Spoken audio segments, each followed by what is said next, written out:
soy un profesor de los asuntos internacionales en el New School University en Nueva York.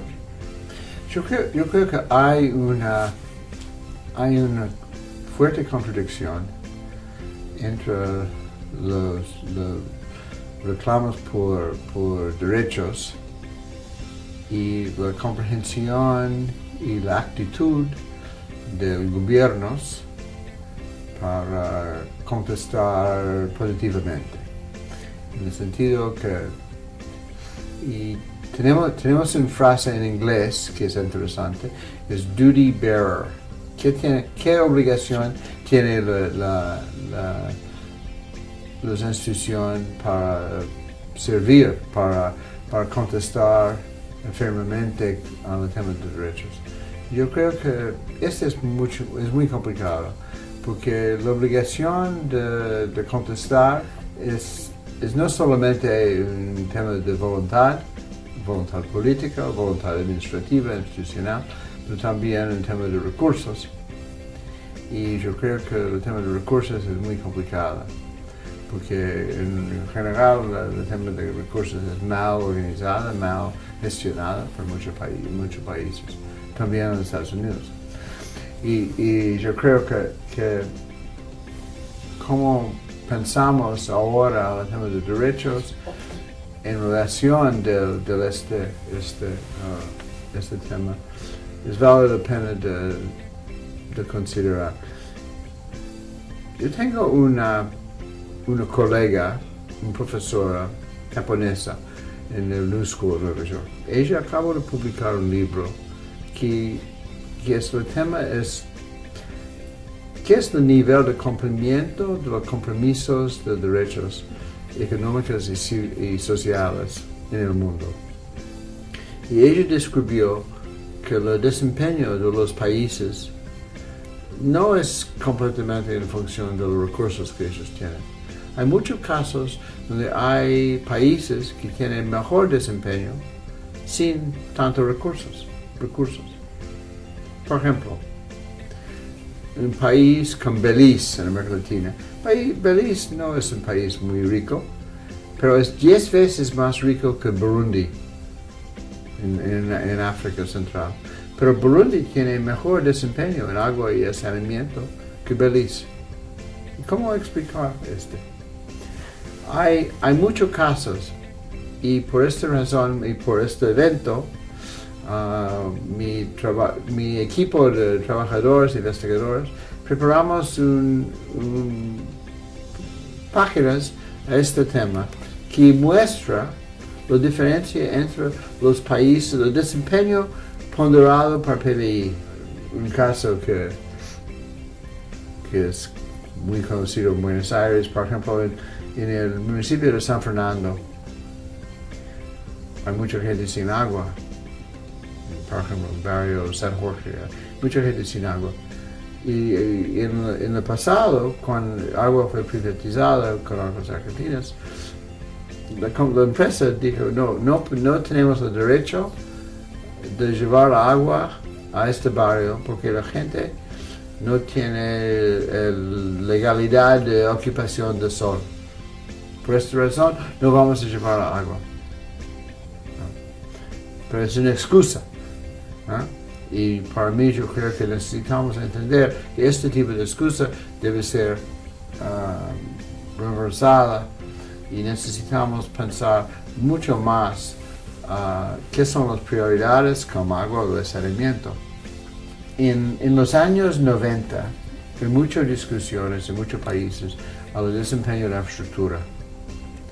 Y yo estuve responsable por un estudio de todo el portafolio de proyectos del Banco Mundial en la infraestructura. Y describimos que el desempeño es mucho inferior que pensaba, que normalmente proyectos de infraestructura no andan tan bien. ¿No? Hay muchos problemas, son demasiado grandes, hay problemas de mantenimiento, hay problemas de duración de beneficios por la gente.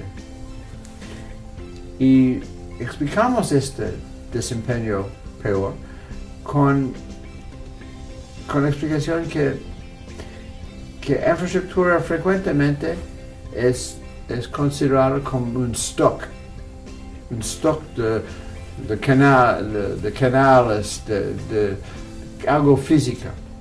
Pero la gente no son interesada en los canales, en los tubos, son interesados en los servicios, en el agua que viene, no en los canales.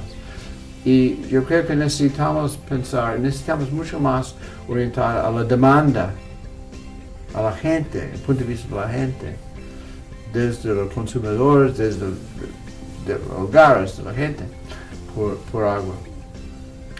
Y en este sentido hay una construcción muy interesante, porque normalmente gente cree que el sector privado sería mucho más sensible a la demanda, al mercado. Y esta fue la justificación en los años 90 para privatizar muchas cosas. En Estados Unidos, en Europa, en Inglaterra, Francia. Pero la experiencia muestra que esta no es la verdad. Que el análisis de demanda es frecuentemente mala para el sector privado. Y hay muchos casos en transporte, en agua, en electricidad, en telecomunicaciones, donde los precios son demasiado altos, no son posibles por la gente, ¿no? Y es mal pensado. Por esta razón yo creo que necesitamos separar esta orientación a los consumidores, a los usuarios, desde el sector privado o público. Y para mí hay mucho más accountability, rendición de cuenta con el sector público. Por esta razón estuve muy contento en Argentina de ver la reestatización del sector agua, porque yo creo que es muy importante. Yo creo que el liderazgo del Papa es importantísimo. Y viví en Estados Unidos recién nuestro presidente Trump, él dijo que él no acepta el encíclica del Papa en el cambio climático. Es ridículo. Toda la gente que yo conozco, profesionales, universitarios, periodistas, yo creo que es un milagro que tenemos este tipo de declaración del Vaticano a este tema. Es una contribución importantísima y valoro mucho. Yo creo que es una muy buena iniciativa de continuar a profundizar mucho más en los temas de agua, en los efectos del cambio climático, en estos temas. Tiene mucho que ver con el bienestar humano. Mi mujer es una profesora en la UBA, en la Facultad de Arquitectura. Y en 99 ella tuvo la intención de organizar una exposición que fue en Abasto, fue Buenos Aires 1910, Memoria del Porvenir. Fue una exposición a la historia de Buenos Aires y la historia de la infraestructura, de la importancia de la infraestructura. Y en 97 empezamos el proceso de movilizar recursos para hacer esta exposición. Y a un momento estuvimos en la oficina de un francés responsable por aguas argentinas. Y ella explicó la importancia de la exposición. Y este hombre, él entendió inmediatamente. Él dijo, tenemos dos problemas en el sector de agua. Desde el punto de vista francés en Buenos Aires. Tenemos dos problemas. Primero, la gente rompe los tubos. Necesitamos mucho mejor mantenimiento. Segundo, la gente no paga las facturas, ¿no? Y ellos necesitan saber que necesitamos un sistema sólido, confiable, pagado, todo. Y en este sentido, una exposición que muestra los beneficios de la infraestructura es para nosotros, los gerentes de las aguas argentinas, es un buen negocio. Una exposición es un método de educación pública. Y ella escribió un cheque, él escribió un cheque inmediatamente por apoyar esta exposición. Yo creo que es impresionante. Para mí, aprendí mucho con esta experiencia, porque yo creo que por una empresa pública o privada, es lo mismo, que necesitamos mucho más educación en relación de red de agua. Pero también necesitamos más, necesitamos entender los beneficios de agua, en salud, en medio ambiente, en nutrición, en comprensión de los aspectos ambientales en la vida. Y por esta razón yo creo que tiene un rol muy importante en la educación. Y yo creo que es interesante ver en los últimos años el trabajo de AISA en esta orientación. Es muy exitoso. Yo creo que es importante demostrar que agua, no vamos a resolver el problema de agua independientemente. En los Objetivos de Desarrollo Sustentable aprobados por Naciones Unidas en septiembre de 2015, con 17 objetivos, 12 de los 17 objetivos sería cumplida en la ciudad. Y yo creo que necesitamos entender la interdependencia de saneamiento y agua y salud y género y educación y muchas cosas, vivienda, calidad de vivienda y de producción también. Sin agua no hay producción. Y yo creo que necesitamos insistir en una agenda social más amplia. Agua es un componente importante, puede ser uno de los primeros objetivos, pero para mí yo creo que es importante mostrar las conexiones, los vínculos entre agua y otras cosas, justificación.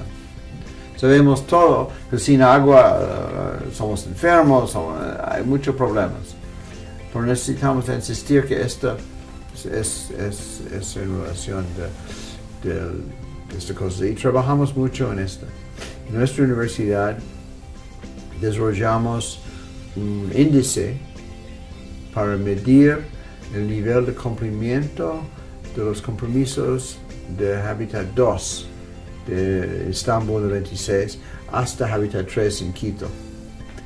Y aprendimos que más de mitad de los países no hizo progreso en los últimos 20 años. Ni en agua, saneamiento, en calidad de vivienda, las condiciones de instituciones deterioran mucho. Y yo creo que necesitamos tener un nuevo compromiso